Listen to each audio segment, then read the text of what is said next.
Hello everyone, welcome to the next video of our computer networks course, and in this video we will be discussing about the protocol layers, and then we will be discussing the layer architecture of OSI model and TCP/IP protocol suite, and then in last we will be discussing the addressing mechanism also. So let's start.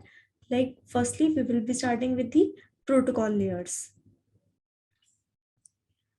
So now, it has already been discussed that when two entities communicate with each other,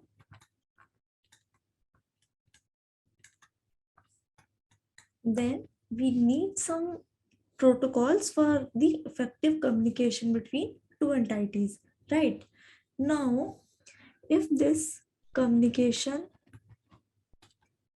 is simple, then it's like that we can have only one protocol layer if the communication is in one layer. If the communication gets complex, then we divide this communication into multiple layers, and so we need protocols, for each communication layer, right? Now let's understand this one example. You will be having better understanding.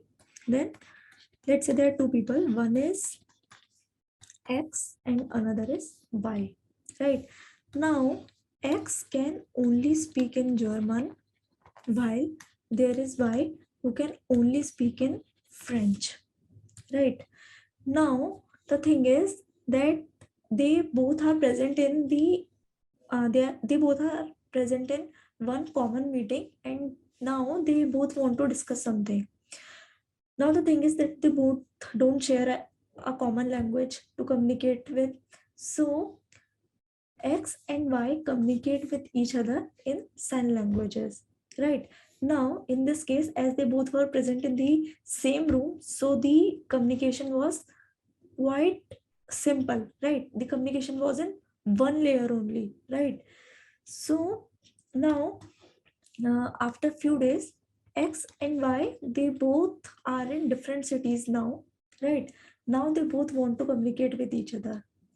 So now, because they both are not present in the same room, they both won't be able to communicate with each other in the like using the sign language. So now what X does is, what X does, X writes a letter, right? He writes a letter and then he scans that message and translates that message into some code, right? Now he posts that letter and send it to the Y. Now before, here, the letter will be sent to the post office, or which is present in the city of Y, right?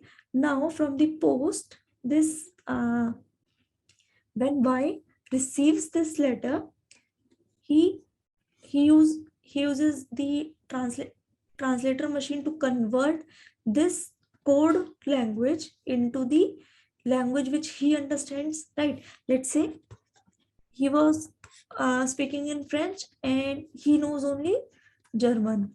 So from the code language, this Y converts this letter from code language to the German language, right? And then he reads that letter, right?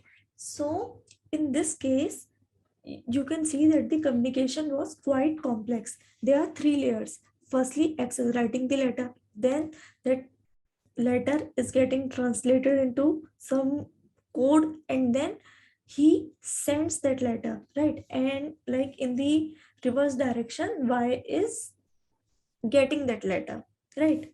He's being able to read that letter. So in this case, the communication is complex. So here, for each layer, we will be requiring some protocols to be followed, right? So I hope it's clear with you now that when the communication is simple, then there is only one protocol for one communication layer for the communication, and when the communication is complex, then we need multiple protocols to be followed at the each communication layer, right? So that's all about protocols. Now we will be understanding the OSI model and its layer architecture.